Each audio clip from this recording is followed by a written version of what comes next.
Pressure की measurement की। ठीक है, तो हम क्या बात करेंगे, measurement of blood pressure, that is what is blood pressure, how to measure blood pressures, and the thing that are related to blood pressure. Okay, सबसे पहले तो हमको ये समझना है ब्लड प्रेशर क्या होता है। तो डेफिनेशन देखेंगे ब्लड प्रेशर की। तो what is blood pressure? Blood pressure is the lateral pressure, blood pressure is the lateral pressure exerted by the blood column, is exerted by the blood column किस पे? on the walls of atria, on the walls of atria. So it is the lateral pressure exerted on the exerted by the blood column on the walls of wall of atria. Okay, this is what we called as blood pressure. अब blood pressure को कितने तरह के define किए हैं? दो तरीके से डिफाइन किए हैं, तो सिस्टोलिक ब्लड प्रेशर, तो डायस्टोलिक ब्लड प्रेशर। तो पहले देख लेते हैं सिस्टोलिक ब्लड प्रेशर क्या होता है। ठीक है, सो सिस्टोलिक ब्लड प्रेशर के बारे में पहले जान लेते हैं। व्हाट इज सिस्टोलिक बीपी, इधर देख लेंगे डायस्टोलिक बीपी। ओके, सो सिस्टोलिक बीपी पहले तो बताते हैं, ये है maximum pressure, that is maximum pressure that is measured during a cardiac cycle. Cardiac cycle के समय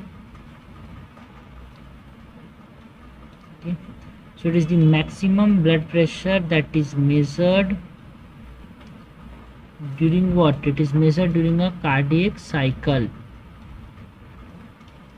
ओके, और यही होगा, ये जो डायस्टोलिक बीपी भी यही होगा, बट एक चेंज आएगा। उसको मैं कॉपी करके यहाँ पे पेस्ट करूँ ना, तो एक चेंज ही आएगा। क्या चेंज आएगा? देखो, यहाँ पे मैक्सिमम की जगह क्या हो जाएगा, यहाँ पे जो मैक्सिमम बीपी था वो क्या हो जाएगा, यहाँ पे अब ये मिनिमम बीपी हो जाएगा।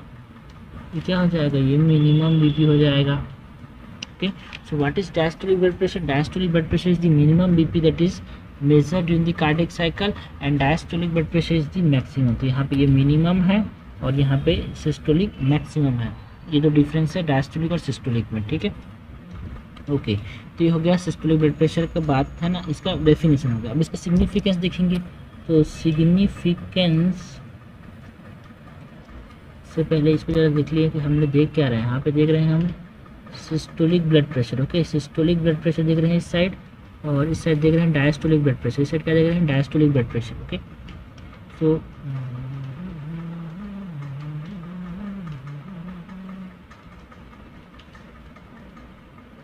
ठीक है, ओके, तो इसका सिग्निफिकेंस देख लेते हैं। अब यहाँ पे हटाया हाईलाइट हटा। तो सिस्टोलिक सिग्निफिकेंस क्या है? सिस्टोलिक का सिग्निफिकेंस जो है ना, कि जो सिस्टोलिक का ब्लड प्रेशर होता है वो किस पे डिपेंड करता है? वो कार्डियक आउटपुट पे डिपेंड करता है। मतलब higher is the cardiac output, higher is the systolic blood pressure. Okay, और जो डायस्टोलिक ब्लड प्रेशर है उसका सिग्निफिकेंस क्या है? सिग्निफिकेंस, तो जो डायस्टोलिक ब्लड प्रेशर किस पे डिपेंड करता है? It depends on the peripheral resistance. ये किस पे डिपेंड करता है? पेरिफेरल रेजिस्टेंस पे डिपेंड करता है। अब जो पेरिफेरल रेजिस्टेंस होगा, मतलब ये जो डायस्टोलिक ब्लड प्रेशर होगा, जो डायस्टोलिक ब्लड प्रेशर था ये चेंज हो जाएगा पेरिफेरल रेजिस्टेंस के चेंज होने के साथ। और जो पेरिफेरल रेजिस्टेंस है वो किस पे डिपेंड करता है? Depends on the diameter of blood pressure, it depends on the diameter of blood pressure as well as the viscosity, है ना। ये डायमीटर पे डिपेंड करता है और विस्कोसिटी पे डिपेंड करता है। ठीक है, डायमीटर किसका? ब्लड वेसल का, और विस्कोसिटी किसका? ब्लड का। ओके, तो ये हो गया सिग्निफिकेंस। उसके बाद हम बात करते हैं पल्स प्रेशर की। तो हमारे पास एक कंपैरेटिव चार्ट बन गया किसका? डायस्टोलिक ब्लड प्रेशर का और सिस्टोलिक ब्लड प्रेशर का। ठीक है, अब एक बात कर लेते हैं, इससे पहले तो उसके नॉर्मल रेंज, नॉर्मल वैल्यूज़ की बात करते हैं। ठीक है, नॉर्मल वैल्यू जो सिस्टोलिक का होता है वो 100 से लेके 119 तक होता है। ये होता है mmHg, और प्री हाइपरटेंशन के केस में ये हो जाता है 120 to 139, है ना, mmHg in the case of pre hypertension. Okay, in the case of pre hypertension.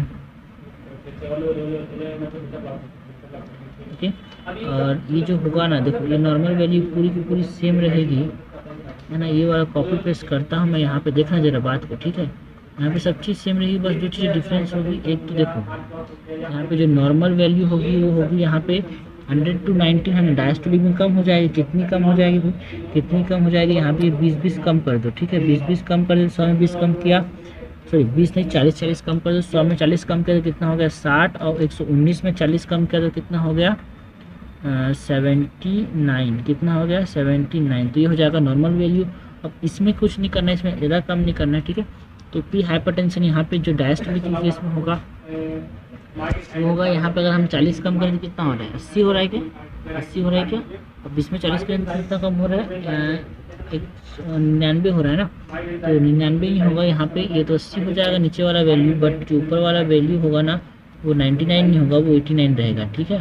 वो कितना रहेगा 89 रहेगा, ठीक है।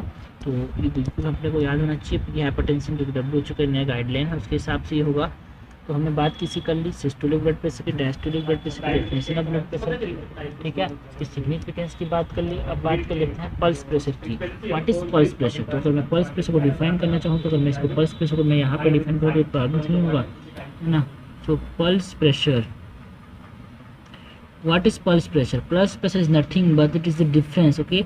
तो systolic blood pressure minus diastolic blood pressure is called as pulse pressure, ठीक है। अब इस पल्स प्रेशर का सिग्निफिकेंस क्या होता है, इसका भी सिग्निफिकेंस की बात करेंगे तब तो चलेगा यार, सिग्निफिकेंस की बात करेंगे तब तो चलेगा। तो ब्लड पल्स प्रेशर का क्या सिग्निफिकेंस है, ये भी रेड सुना तो समझिएगा कि एक ही चीज़ है यार, अलग अलग हो जाएगा प्रॉब्लम हो जाएगी, ठीक है। तो ये वाला अपने पास हो गया पल्स प्रेशर। पल्स प्रेशर का क्या सिग्निफिकेंस है, पल्स प्रेशर का सिग्निफिकेंस ये है कि ये हेल्प करता है किसमें, नॉर्मल पल्सेटाइल नेचर को मेंटेन करने में, ठीक है। तो नॉर्मल पल्सेटाइल नेचर का मतलब क्या है कि जो अपने पास जो ब्लड है ना वो इतना फ्लो तो हो कि जिसमें से टिश्यू से, है ना, ऑक्सीजन इधर आ जाए, कार्बन डाइऑक्साइड टिश्यू से कहाँ आ जाए ब्लड में, और CO2 जो हो ब्लड से टिश्यूज में, या फिर नॉर्मल जो आयन्स है उनका एक्सचेंज हो पाए, मतलब नॉर्मल परफ्यूजन हो पाए। तो सिग्निफिकेंस क्या है, ये मेंटेन करता है, maintain normal pulsatile nature, maintain normal pulsatile nature of blood. तो जो पल्सेटाइल नेचर होता है किस में हेल्प करता है, परफ्यूजन में हेल्प करता है।